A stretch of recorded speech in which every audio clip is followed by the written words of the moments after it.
ẹ̀yin tèmi fídíò tẹ fẹ́ wò yìí ó loud gan ni o. Nínú fídíò yìí ni madam olúṣọlá yusuf ti pe tóyìn abraham jáde. Kí ni wọ́n sọ fún tóyìn abraham? Kí náà jọ fà, kí náà jọ dùn mọ́ra wọn lọ́wọ́? Èmi ò ní sọ fún yín, ẹ bá mi wo fídíò yìí. Bẹ́ẹ̀ ṣe ń wò, kẹ́ máa like, kẹ́ máa share, kẹ́ máa comment, kẹ́ máa subscribe. Ẹ má subscribe nìkan, ẹ máa tẹ notification button yín so that tá bá ti ń post news ẹ máa rí. Bẹ́ẹ̀ ṣe ń ṣe gbogbo eléyìí, ọwọ́ tẹ fi ń tẹ̀yìn ẹ̀ ní fi gbọ́mọ sí lágbára Ọlọ́run. Whenever you join this or you watch this video, help me share it and tag whoever you think need to be tagged. As you know, my name is Olushola Yusuf.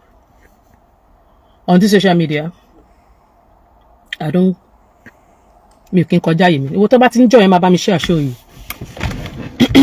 Tóyìn Àìmákù, ìwọ ni mo bá lọ́rọ̀ lọ́sàn yìí. Mo rí ajá ẹ̀ tó train. Ara àwọn ajá tó ń train. 1 minute. Right? Mo gbọ́ pé wọ́n ló ń mi tí wo show ẹ o. Wọ́n tag mi. Wọ́n lóyún ó ń bú mi. Ìwọ ni mo bá lọ́rọ̀. Ṣé orí yẹn mi ò bá lọ́rọ̀? You understand? Because ìwọ gan tó jẹ́ mentor ẹ̀ tó ń tẹ̀lé ẹ àti gbogbo yín. Èmi àti yín àjọ sínú sàwáwù kan náà. You understand? Èmi àti yín àjọ sínú sàwáwù torí mi ò tọrọ jẹ. I don't beg people to feed or to raise my family, to raise my children. I don't beg to eat. I work, right? And I have very good job. Níjọ́ tí ọ̀bọ dẹ̀ ti ń ṣe gbó, níjọ́ tí ajá mi ti ń ṣe lé, inú ìgbẹ́ lọ̀bọ yín wà. All of you all together. Mi ò bòbò jẹ́, mi ò bára jẹ́. Ẹnìkan kò lè wá kó wá sọ story mi pé Ṣọlá ó ṣe báyìí, èèyàn báyìí ló bá rìn, tó fẹ́ ó jalè, ó mú gbáná, ó mú kinní kan, ó ṣe gbá, ó ṣàwò. No, hell no. Bó ṣe tough and rough tó, bàbá ti tèmi kò ń ṣe pastor, ìyá mi ò ń ṣe wòlíì. You understand? Àwọn òbí mi ò ń ṣe olówó, still náà àwọn ò bára jẹ́. Ṣó ti yẹ? Sórí ìdí tí mo fi ní problem pẹ̀lú ẹ̀ òun ni wípé ó máa ń play victim. Ẹ bá mi ṣe àṣọ yìí o, mi ní pẹ́ just 30 minutes. Ó máa ń play victim. Do you understand? That is the reason why tí mo ṣe point out àwọn nǹkan tó ṣe. Because you heard tó bá yá wà gbé tó bá ti sọ̀rọ̀ kìíní kan sí wà ti gbé Bible. Wà ti máa ṣe àfi tó bá kí n ṣe Kristẹni lókù, àfi tó bá kí n ṣe Kristẹni lókù. Tóyìn Àìmákù, mo mọ̀ ẹ́, mo dẹ̀ mọ̀ ẹ́ dáadáa. Mo mọ̀ ẹ́ and I know you very, very well. Tóyìn, you are claiming to people that you are the only child from ìwọ nìkan ni màmí ẹ bí fún bàbá ẹ. Níbo ni Àìmákù yẹn, níbo ló ti generate? Báwo ló ṣe come across orúkọ tó ń jẹ́ Àìmákù? Tóyìn, you later came out and changed it to Abraham. Ṣé Àìmákù gangan ló bí ẹ? Ṣé Àìmákù ni bàbá ẹ? Ṣé o relate mọ́ Àìmákù? Báwo ni Àìmákù ṣe jẹ́? Ṣé orí preamble eléyìí mo kàn wá fẹ́ fún ẹ ní just a brief bí show yẹn ṣe máa lọ. Brief ni mo wá fún ẹ yìí. Ṣó ti yẹ, màá ṣe wá create content fún ẹ. Àwa jẹ́ ìwà jókòó kó lè mọ̀ pé èmi mọ̀ ẹ́, mo mọ̀ ẹ́ dáadáa. Do you understand? Sórí torí wípé ó wà lára àwọn tó ń ba society wa jẹ́. Wàá máa tẹ́wọ́, wàá máa ṣe bí ẹni pé àwọn èèyàn gọ̀gán o. Àwọn èèyàn ti gbàgbé, wọ́n máa ń gbàgbé nǹkan very easily. They forget where you are coming from. Tóyìn, ṣé o rí pé mo dárúkọ ẹ̀? I mention tí máa fẹ́ èmi ò ń pẹ̀pẹ̀, I don't hide. Èmi ò ń hide fún yàn. Do you understand? Mo wá straight direct ni mo wá fún ẹ. Because ajẹ́ ẹ wá fún mi direct. Nítorí pé mo call attention ẹ àti àwọn èèyàn. Mo create awareness pé ṣé ẹ ti rí ntí Tóyìn ṣe. Lórí pé mi ò hide, lórí pé mi ò pè é lórúkọ. Mo mọ̀ pé mi ò pè é lórúkọ. Now, orúkọ ẹ gangan ni mò ń dáhùn. Tóyìn Abraham, aya Kọ́lá Ajéwọlé, ìyá ire. Ìwọ ni mò ń bá wí ní wákàtí. 1 minute. Tóyìn, àwọn èèyàn mọ̀rọ̀ èèyàn tó jẹ́, wọn ò dẹ̀ mọ̀rú ìdílé tó ti jáde wá. You claiming your mother is a pastor. Irú pastor ni màmá ẹ. Èèyàn mélòó ni màmá ẹ bímọ fún? Tóyìn, kí ló ṣẹlẹ̀ sáwọn brothers ẹ̀? kí ló ṣẹlẹ̀ Sáyé Hafiz, kí ló ṣẹlẹ̀ sí Mufta Tóyìn ṣoré ajá tó gbé jáde yẹn tó ń bú mi ní dá lóhùn mi ò lọ́rọ̀ bá sọ ọmọ lásán èkejì ajá òun nìyẹn, and everybody knows her who she is on this social media. Bó èmi pẹ̀lú ẹ̀ one on one mi ò kí ẹ gbàgbé pé mo jù ẹ lọ dáadáa. Ìyá tó bí ẹ lọ́mọ kò tó mi bí lọ́mọ, your mother kò tó mi bí, ìyá tó bí ẹ kò tó mi bí lọ́mọ. Mi ò ní bú màmá ẹ bọ̀ ọmọ tó rán jáde wá èmi àti ẹ ọmọ mi ò ṣẹgbẹ́, àkọ́bí mi ò ṣẹgbẹ́. So torí ẹni ṣe máa wá lọ ìwọ gangan nítorí pé òun ba society jẹ́, nítorí pé ó wà lára àwọn tó ń da àwọn youth wa láàmú, ìwọ ó wà lára àwọn tí ó kó orí burúkú bá àwọn ọmọ kéékèèké nínú Nàìjíríà nítorí pé ẹ̀ ń gang fight. Ó wà lára àwọn tó ń pollute Nàìjíríà, and you always appear as victim. Ó máa tẹ́wọ́ wọ́n máa sọ fún wọn pé ilé Kristẹni ló ti wá, àfi tó bá wá láti àfi tó bá kí n ṣe irú Kristẹni wo ni ẹ gangan, irú Kristẹni wo ni ẹ jọ torí Ọlọ́run, irú pè wo lo ní, irú pè wo ni mọ́mí ẹ ní, ìpè wo ni màmá ẹ ní nílùú Ìbàdàn, àbí mọ́mí ẹ kọ́ ló máa gbé placard káàkiri gbogbo challenge. Tóyìn èmi máa wá ṣọ́rẹ́ lẹ́yìn wọ́n brief ni mo wá fún ẹ tó bá mú àwọn ajé ẹ so anybody tó bá wá fún mi Tóyìn I will come for you, I will come with full force for you. Ṣọ́rí gbogbo n tó ń hide táwọn èèyàn mọ̀ lórí social media yẹn máa split ẹ̀ fáyé. Èmi Olúṣọlá mo bá bẹ́ẹ̀ tébù yẹn máa bẹ́ẹ̀ dáwó dáadáa. You are pretending to be a nice person. O máa gbé Bíbélì, wọ́n máa ṣe Jésù, you are born again, my foot.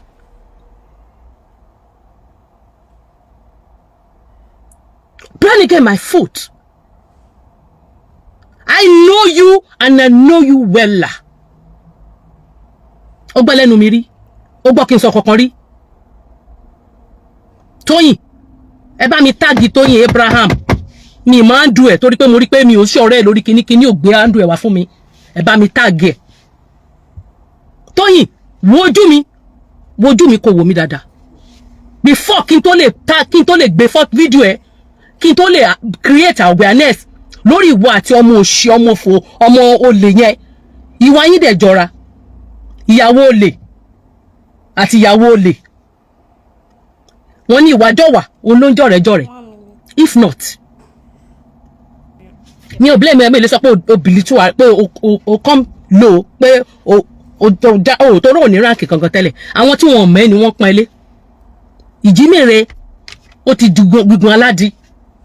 Tóyìn, if you don't call that dog tó bá flint sí lẹ́nu torí mo rí pé ìwọ ló rán síta nítorí pé mo ní káwọn ayé wò. Ó ṣe jẹ́ pé gbogbo àwọn èèyàn tí wọ́n ń da social media rú tó jẹ́ blackmailers, all these blackmailers ó jẹ́ pé bóyá ọ̀dọ̀ yín la ti ń rí gbogbo wọn. Why tó jẹ́ pọ́dọ̀ yín ìwọ àti Ìyábọ̀, why tó jẹ́ pọ́dọ̀ yín ni gbogbo àwọn blackmailers gbogbo ọ̀dọ̀ yín ni wọ́n wà, ẹ̀yin lẹ ń push wọn, ẹ̀yin lẹ finance wọn, you are the one pushing them out. Why? Àgbà tèmi tọ́lé, àgbà mi ò ṣàgbà rádaràda, mi ò ṣàgbà òṣì òpònú bíi Tòkunbọ̀ tó kó yín jọ. Tòkunbọ̀ ló máa torí tó máa jẹ tí ò ní lè sọ̀rọ̀. Tòkunbọ̀ ló máa torí tó máa jẹ tí ò ní lè sọ̀rọ̀.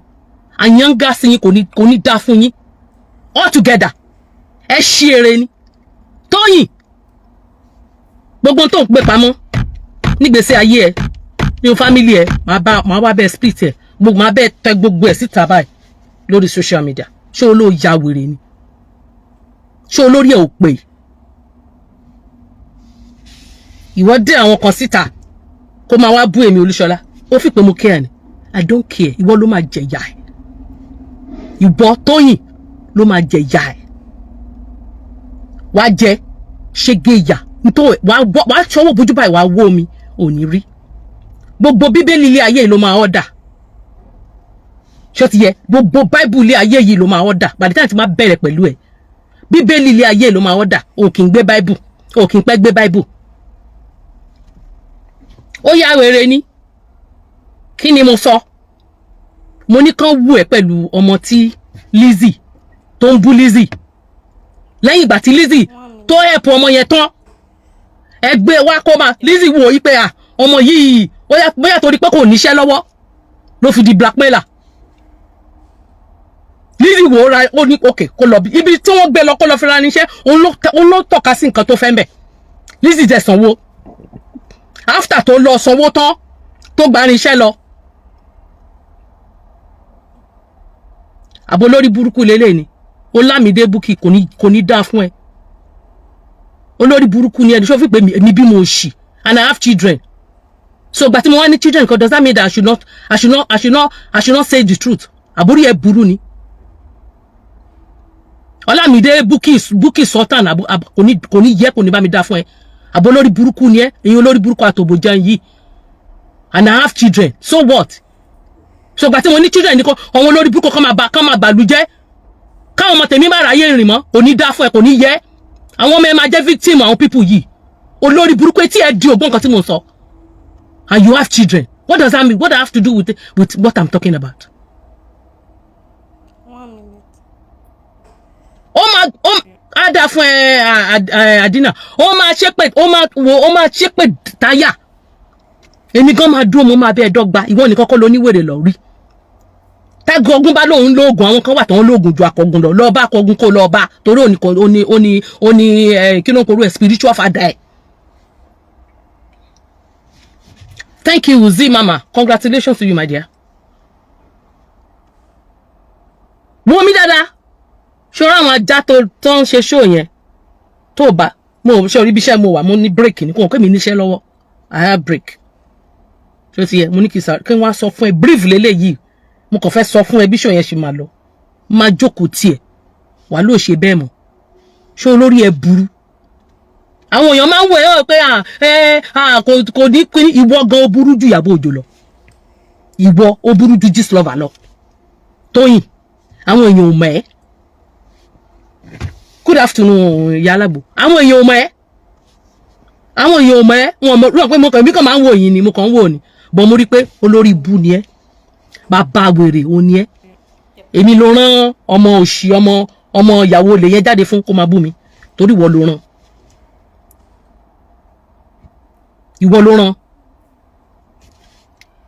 Ìwọ ló rán. Ìwọ ló rán kó wá máa bú mi. Nítorí ẹ̀ lèmi àti ẹ ṣe èmi àti ẹ we have our scores láti settle. Èmi pẹ̀lú ẹ gbogbo nǹkan táwọn èèyàn mọ̀ tó ń hide tó ń sọ pé ìwọ nìkan nìyẹ ìwọ nìkan kọ́ nìyẹ ẹbí ìwọ nìkan nìyẹ ẹbí fún bàbá ẹ. Ìwọ nìkan nìyẹ ẹbí fún bàbá ẹ. VC tó wà ní Benin báwo ló ṣe jẹ́ sí ẹ? Àìmàkù tó ń jẹ́ níbo ló ti rí àìmàkù?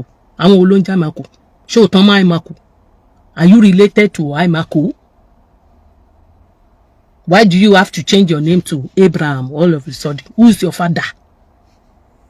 Who be your papa? Tóyìn. You are welcome everybody. Ṣé o yóò ní jù báyìí lọ? Ṣó ti yẹ? Eléyìí brief mo wá fún ẹ. Ma go into details pẹ̀lú ẹ. I will go into details pẹ̀lú your gbogbo tó ń hide. I will let people know irú èèyàn tó jẹ́. Máa jẹ́ káwọn èèyàn mọ irú èèyàn tó jẹ́. Tóyìn. I will let people know irú èèyàn tó jẹ́. Personally o ṣẹ̀ mí o. But ẹ̀ṣẹ̀ tó ṣẹ̀ tó dẹ̀ ń kó bá the whole nation, all generations. Onori burúkú tí gbogbo yín ṣe tẹ́ ẹ̀ ń recruit àwọn ọmọ tẹ́ ẹ̀ kọ́ wọn bí wọ́n ṣe máa lọ ṣiṣẹ́ tí wọ́n fi máa jẹ́yàn láyé wọn ẹ sọ wọ́n dẹrú ẹ̀ ń control wọn ẹ fi wọ́n da ìlú láàmú ẹ fi wọ́n blackmail ẹ fi wọ́n wọ́n wá do olórí burúkú ẹ sọ wọ́n do olórí burúkú sórí social media nítorí 20,000 10,000 tẹ́ ẹ̀ ń fún wọn ẹ̀ ń recruit wọn láti máa for your own láti máa ja ìjà orí burúkú tẹ́yìn wáyé wá jà. That is it. màá wá jẹ́ kó mọ irú ibi tó ti jáde wá, irú ẹbí wo gangan ni wọ́ gangan fi jáde wá. Ìyábọ̀ ti sọ story títí ẹ̀ àti mọ̀ boy wọ́n hide títí ẹ̀, màá bẹ́ split ẹ̀ síta, màá bẹ́ sọ irú àwọn family bó ṣe jẹ́. Àfíìsì ẹ̀gbọ́n rẹ̀ bábúrò rẹ̀ ni àti mọ ìwọ̀n àti kejì ẹ̀ kànga tó wà nílé yín àti gbogbo oríṣiríṣi ṣé o ti yé gbogbo story yẹn. Màá wá bẹ́ ṣàlàyé, màá bẹ́ nọ́mbẹ̀ dáadáa. A fi ṣe series 1, series 2, series 3. Ṣé olórí ẹ̀ ò pé èmi ló kọ́ àwọn ọmọ ajá kan síta wá káwọn máa bú èmi náà àwọn ajá ẹ̀ ń bú. Mo sọ fún ẹ, the more they come out, the more tí mo bá ń gbọ́, the more tí inú bá ń bí mi, the more ni màá wá fún ẹ.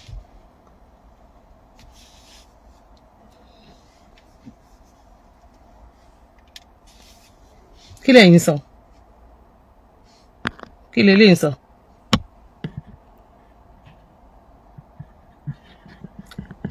My brother, how are you? She changed her name from Aimaku to Abraham.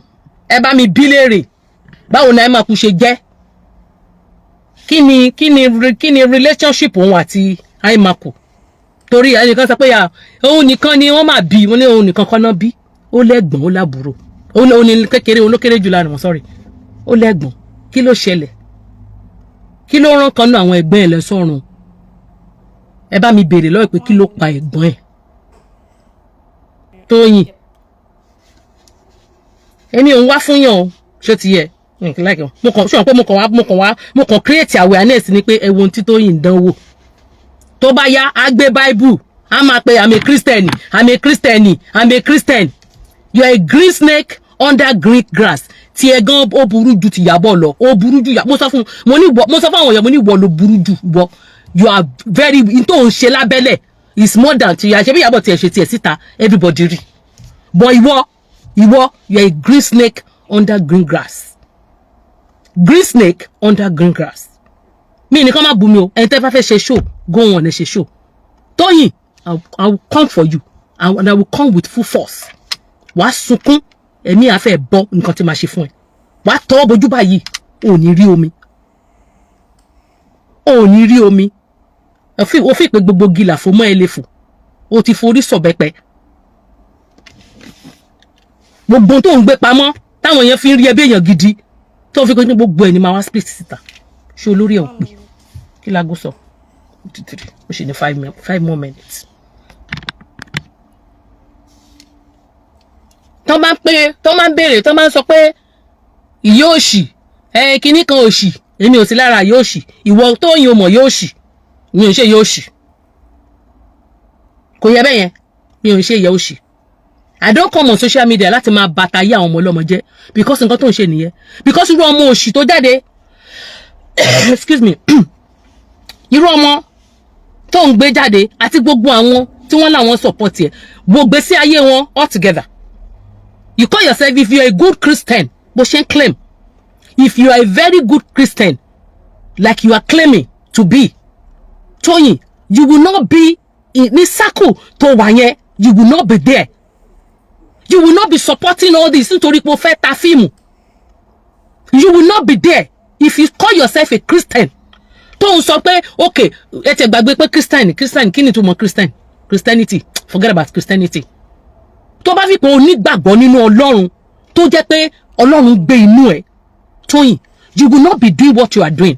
You will not be in support of this nonsense tó ń lọ. But, kì í ṣe àwọn yẹn ti gbàgbé ẹ̀ ni. Ẹbí wọn ní lánàá, ìwọ àti kí lórúkọ bàbá bèjì, kí lórúkọ máa yẹn tó fẹ́. Ìwọ ìkan náà ni pẹ̀lú Tóyìn, pẹ̀lú Ṣéun Ẹ̀gbẹ̀gbẹ́. Àbí wọn kan náà kọ́. Àbí wọn kan náà kọ́ ni, àbí wọn kan náà kọ́. Ṣé Christian inú Bible náà nìyẹn, ara Christianity náà nìyẹn. Orí àwọn tó hèdè orí wọn ò pé. Have you changed? Have you changed?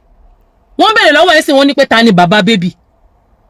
Tóyìn, you haven't answered us. The only thing, narrative time push that pé wọ́n ti lọ police station, wọ́n ti competition, wọ́n ti gbé kinní kan. We are waiting for you. Ta ni bàbá baby. Wọ́n bẹ̀rẹ̀ lọ́wọ́ ẹ̀ wọ́n ní ta ni bàbá baby. Wọ́n ní tó bá bí ẹ dáa lọ́gbọ́lọ́pàá wa. Ṣé rí tìyẹn kéèsì tìyẹn tọ̀tọ̀. For the fact wípé ìwà àtọmọ ẹgbẹ́ rẹ̀ yẹn ó jáde fún mi nítorí títí ẹ èmi àti ẹ lájọ lọ́rọ̀ ṣé orí yẹn mi ní dá lóhùn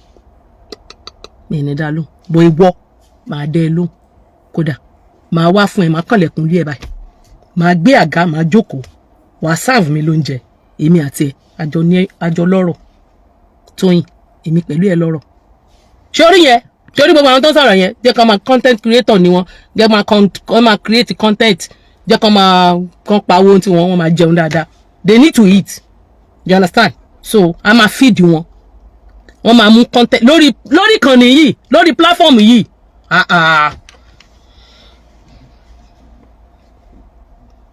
Olamide Bukky Sultan only whatever I wish Toyin will be my children's portion and whatever Toyin wishes other children who shall it be for your children and your children ọmọ ìyá tó bí ẹ lọ́mọ àti generation àti gbogbo ọmọ tó jáde lára ìyá ẹ àti ọmọ tó bá jáde lára ẹ tó bá ti bímọ èyí tó bá máa jáde lára ẹ àti àwọn tó bá máa jáde lára àwọn ọmọ ọmọ ẹ wọ́n máa lùgbàdì àwọn Tóyìn yìí olórí burúkú yìí àwọn ọmọ ẹ wọn ní rálànú wọ́n á lé nìní ayé máa péjọ báyìí wọ́n máa kọjú ìjà sí wọn àwọn ọmọ ẹ wọ́n máa rìn kiri wọn ò ní ráàánú gbà ọmọdé ò ní ṣàánú wọn àgbàlagbà ò ní ṣàánú wọn gbogbo bí tó bá rìn sí lórílẹ̀-èdè ayé àwọn ọmọ ẹ wọ́n máa ṣerú ẹgbẹ́ ni wọ́n máa ṣerú àwọn ẹgbẹ́ wọn ni ìwọ tó ń jẹ kí lorúkọ olórí burúkú ẹ Bùkọ́lá àbí kí lorúkọ tó ń jẹ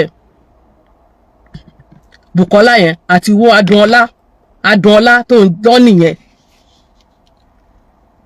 wọ́jọ́ orí mi jẹ́ kí Tóyìn wá dúró jẹ́ kí èmi dúró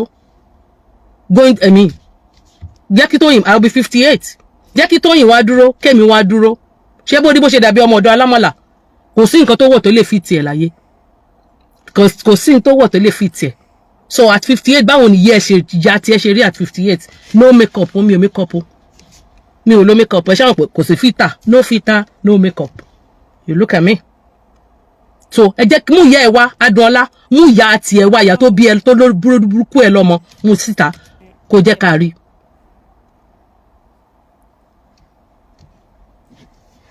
àtọjú tó lé àtọjú àbẹ̀wò ṣá ló ń bá wí okay sorry mú yẹ síta kó jẹ́ ká rí olórí burúkú ọmọ òfò mú yẹ síta gbogbo yẹn mú yà yín síta ìwọ Bùkọ́lá yóò ṣì Ọlámídé Bukky Sultan ìyá orí burúkú ló bí ẹ ìyá òfò ló bí wọn náà ẹ̀yin ọmọ òṣì olòṣì ẹ̀yin ọmọ tòbò jẹun olòṣì set of people wọ́n fi wọ́n gbé gbaná bí wọ́n mú gbaná wọ́n mú gbó igbó náà fi ń dó wọn àwọn ọmọ tán fi kólòsì bá sùn orí yín burú Tóyìn èmi mo ń bọ̀ fún ẹ ṣé ó ti yẹ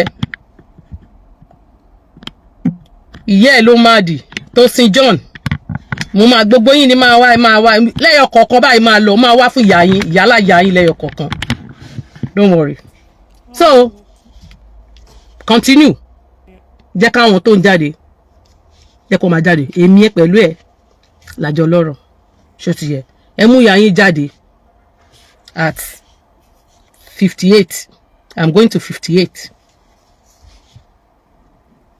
thank you jare ẹ mú ìyá yín jáde at 58 ẹ mú Tóyìn jáde kẹ mú ìyá Tóyìn jáde bọ̀ wá fún yín mo ti dì olórí burúkú ni ẹ ìwọ olórí burúkú ìwọ ṣe dúró kí ló dé tẹ dúró sábẹ́ fake profile why are you under fake profile gbójú ẹ jáde kó wá bú mi gbójú ẹ jáde kó wá bú mi ẹ̀yin olórí burúkú olóṣì aṣòṣì máa mọ̀ olórí burúkú set of people ẹ ń da Nàìjíríà láàmú àwọn ọmọ ọlọ́mọ wọn ẹ kọ́ wọn bó ṣe máa ṣiṣẹ́ ẹ kọ́ wọn bó ṣe máa jẹ́yàn láyé wọn you are giving them 20,000 10,000 naira láti wá máa dórí social media rú láti máa báyé wọn jẹ́ olórí burúkú ẹ ti gbà pé àwọn yẹn náà máa bímọ ẹ wá ní Nàìjíríà dàbáwò Nàìjíríà ṣe dáadáa ìwọ pẹ̀lú ayín ní Nollywood movie Nollywood stars tó yẹ káwọn ọmọ yẹn máa rí as good role model you useless set of people. I'll see you later guys.